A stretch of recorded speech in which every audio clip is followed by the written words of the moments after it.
Hello, I am Bethany Warnches, real estate agent with Addison Jones, and you are watching Tuesday Talks with Bethany, where I answer real estate FAQs. Today I am going to be wrapping up my series about the home inspection. So I did parts 1 and 2. Today is going to be part 3, and today I am going to be talking about repairs when it comes to the home inspection.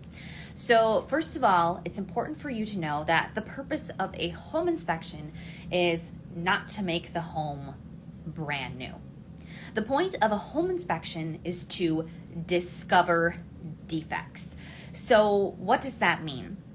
When we look at the offer to purchase, it gives us a definition. And what the definition is of a defect is, does this issue affect the value of the property?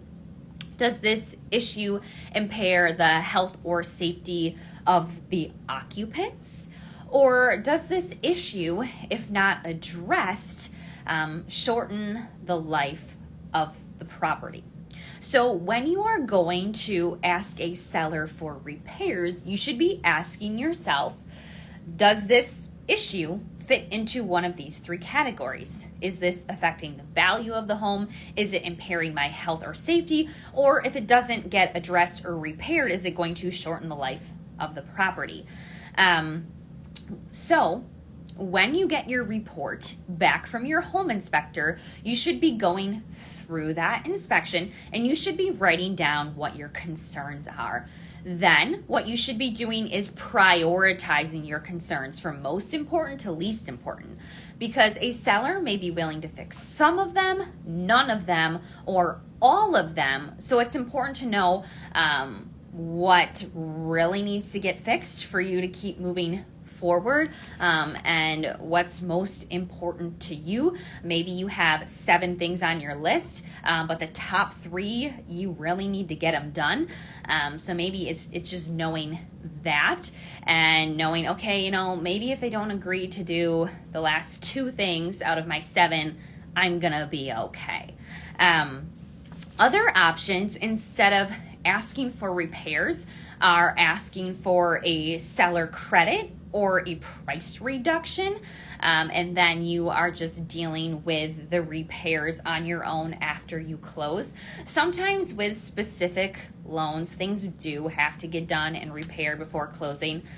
So it's also, talking to your agent about that and understanding if your loan is maybe going to require a repair to get done.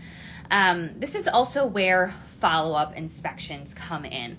So remember when I talked last week, I said you are allowed to have a follow-up inspection if your home inspector recommends it in writing in the report. And it's good to have those, because then the follow-up inspection, that contractor comes in and they can give you a better idea of what something is going to cost and give you an estimate. And so it's a lot easier to work with a seller on repairs when you know the amount of money. So a seller is less likely to agree to something if they don't know what it's going to cost them, or if they're going to do a price reduction or a seller credit, they're not going to just want to pick an obscure number out of the air. They're going to want to know what it costs and then know what they're willing to give you for that reason. So it's just knowing that you don't always have to go the repair route. You can go the money route as well. The goal, though, overall, is to work through the repairs and come to an agreement so that you can keep moving forward. But what happens if you can't come to an agreement, that buyer and seller are just in totally different headspaces about what needs to get done? Well, then you as a buyer can issue a notice of defects. So what that is a notice that lists everything, all the defects that you object to, and giving it to the seller. Now, what happens next depends on if you gave the seller the right to cure or not. So the right to cure is the right to repair, the right to fix. So if you did not give the seller the right to cure or the right to fix things, and you give them this list, you are essentially killing your deal. But if you did give them the right to cure or the right to fix things, then a seller can decide if they're going to. It's really their last opportunity to say, yes, I am going to fix this. But if they do say, yes, I am going to fix this, they have certain guidelines that they need to follow. But compared to when you maybe would have typed up an amendment and signed it, you don't have as much control anymore. So the guidelines for a seller fixing something are to do it in a good and workmanlike manner, to pull applicable permits if needed, and then to have a written report detailing the work done and get that to you. So that's their guidelines. You as a buyer do not get to pick the contractor who comes out and does the work. You do not get to pick the product of what's going into the house. So like I said, it kind of gives up some of that control. So a good example of this would be is the property needs a new furnace, and you would prefer that $5,000 high efficiency furnace to go in. But the seller just is going to replace it with something like what was there, just your basic furnace, and it's going to be $2,500 or $3,000 for them. So that's something where there's going to be a discrepancy. Or say for an example, there's a broken window, and as the seller is just going to replace that piece of glass. Because it fixes the issue, but you as a buyer just wanted a completely brand new window because it was an older window, so you would just like a new window. So that's where you can see you don't really have that control anymore, because the guidelines are good and workmanlike manner, pulling applicable permits, and giving you a written report detailing the work done. So it's just understanding that. And also sometimes buyers and sellers have different contractors who come out there, and they have different opinions about what needs to get done or how it needs to get done. So that can just create some gray area. So that is why I really encourage you to try to come to an agreement first, that buyer and seller are both happy with the agreed upon repairs or the price reduction or the seller credit, versus where you leave it to this notice of defects, and now the seller's just getting to fix it with these limited guidelines here about how to get it done.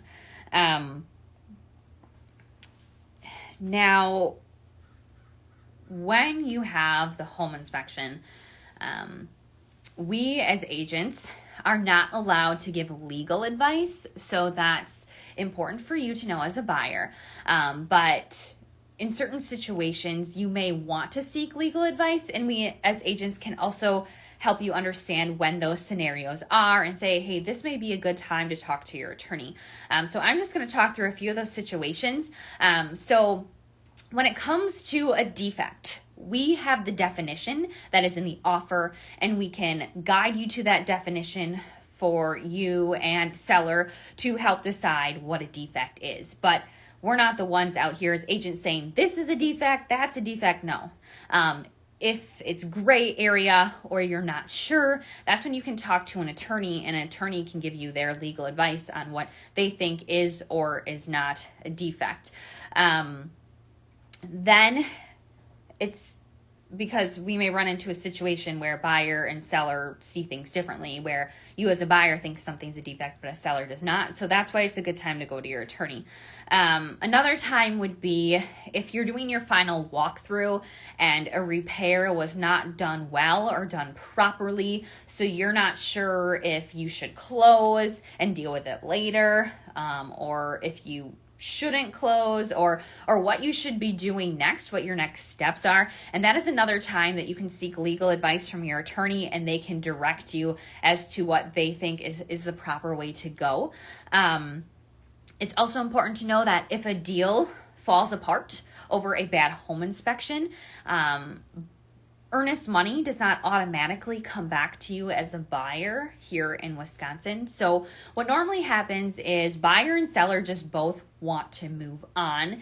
And so they come to a mutual agreement about who gets what money, whether buyer gets it, seller gets it, you split it, whatever. You come to a mutual agreement, you sign a cancellation, and you move on. But if you're struggling with it, or it's where you think you should get it back, but the seller wants it, and that's when you can talk to your attorney. If you can't peacefully figure it out with a seller, then you can talk to your attorney for legal advice about what should be going on with the earnest money, and then they can advise you accordingly. And then last of all, it's just important for you to know that agents, our duty is to help you get into a deal. We help you write that offer to purchase. We help you navigate through the contract and the process, and we help negotiate.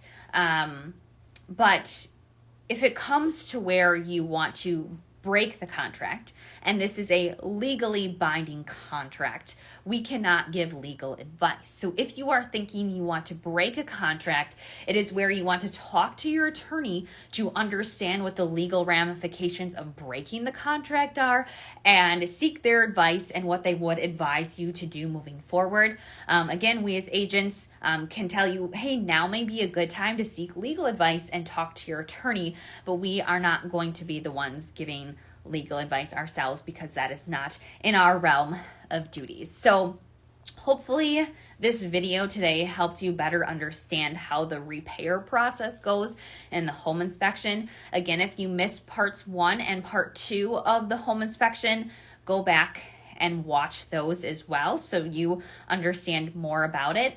And then feel free to join me next week. I'm going to be doing a seller topic next week. And I'm going to be covering the topic where, as a seller, you're getting a lot of showings, but you are not selling. So what's going on? How do you address the issue? So I will chat with you then, and have a good rest of your day.